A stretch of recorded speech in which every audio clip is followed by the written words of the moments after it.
से मारने ही वाला होता है तभी वहाँ कमिश्नर गॉरेन पहुंच जाते हैं और जोकर को जेल लेकर चले जाते हैं। फिर बैटमैन इसके बारे में जब रिसर्च करता है तब वो कन्फर्म हो जाता है कि जोकर ने सचमुच में थॉमस को नहीं मारा था। इसी के साथ उसे ये भी पता चलता है कि हस जानता है कि ब्रूस ही बैटमैन है और वो ब्रूस के सभी करीबी लोगों को मारना चाहता है, इसीलिए वो ब्रूस को शुरू से तंग करता आ रहा है। तभी हम देखते हैं कि सिटी में रिडलर एक चोरी करके भाग रहा होता है, जिसे पकड़ने के लिए बैटमैन और नाइटविंग चेज करते हैं और फाइनली उसे पकड़ भी लेते हैं। तभी बैटमैन देखता है कि दूर बिल्डिंग में हस खड़ा होता है और वो रिडलर को पुलिस के हवाले करके हस को पकड़ने के लिए उस बिल्डिंग में चला जाता है, लेकिन वहाँ पर बैटमैन को कुछ भी नहीं मिलता है। जिसके बाद वो कैटवुमन के पास जाता है और उसे शहर छोड़कर निकल जाने को कहता है, क्योंकि हस जानता था कि बैटमैन और कैटवुमन लव रिलेशनशिप में हैं, इसीलिए हो सकता है कि उसका अगला टारगेट कैटवुमन ही हो। लेकिन कैटवुमन शहर छोड़ने से मना कर देती है। यहाँ पे बैटमैन उसे अपना रियल आइडेंटिटी बता देता है कि वो और कोई नहीं बल्कि ब्रूस है। इसके बाद वो कैटवुमन को लेकर अपने बैट केव में जाता है, जहाँ वो उसे अल्फ्रेड और नाइटविंग से मिलवाता है। फिर वो कमिश्नर गॉरेन के साथ थॉमस के ऑफिस में जाते हैं, जहाँ उन्हें पता चलता है कि थॉमस का एक पेशेंट था जिसका नाम था आर्थर और उसको ब्रेन ट्यूमर था जिसका ऑपरेशन नहीं हो सकता था।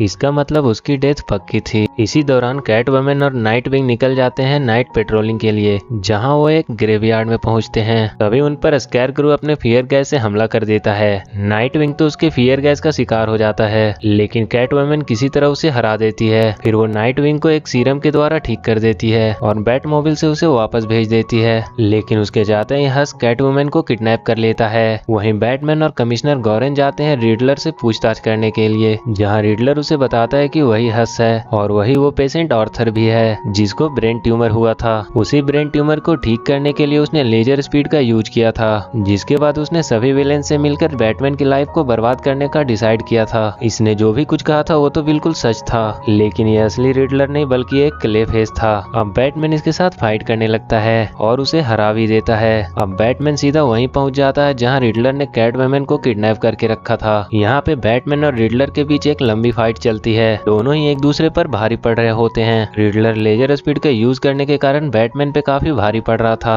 इसके बाद धीरे धीरे ये पूरी जगह ब्लास्ट होने लगती है। यहाँ रिडलर आग में गिरने ही वाला होता है कि बैटमैन उसे बचाने की कोशिश करता है, लेकिन कैटवुमन उसे बचाने नहीं देती है, जिसके कारण वो आग में गिरकर मर जाता है और बैटमैन और कैटवुमन वहाँ से सही सलामत बच निकलते हैं। लेकिन अब कैटवुमन बैटमैन से अलग होने का डिसाइड करती है, क्योंकि रिडलर के इतना कुछ करने के बाद भी बैटमैन उसे बचाना चाह रहा था। बैटमैन का यह नियम होता है कि वो किसी की जान नहीं लेता है, वहीं कैटवुमन उसके अपोजिट होती है, इसीलिए वो बैटमैन से अलग हो जाती है। और इसी के साथ ये मूवी यहीं खत्म हो जाती है।